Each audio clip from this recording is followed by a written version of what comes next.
Water proofing కోటింగ్లో first coat వేసిన వెంటనే సెకండ్ కోట్ వేయొచ్చా? లేదు, దానికి ప్రాపర్ ప్రొసీజర్ ఉంటుంది.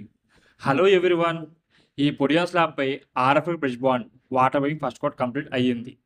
ఇప్పుడు మ్యానుఫ్యాక్చర్ స్పెసిఫికేషన్ ప్రకారం అప్రాక్సిమేట్లీ 4 అవర్స్ ఇంటర్వెల్ ఇచ్చి సెకండ్ కోటింగ్ అప్లికేషన్ స్టార్ట్ చేస్తున్నాము.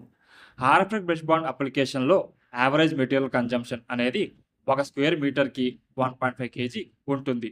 2 కోట్స్ క్రాస్ డైరెక్షన్లో అప్లై చేయడం వల్ల కంప్లీట్ సర్ఫేస్పై uniform waterproofing membrane form అవుతుంది.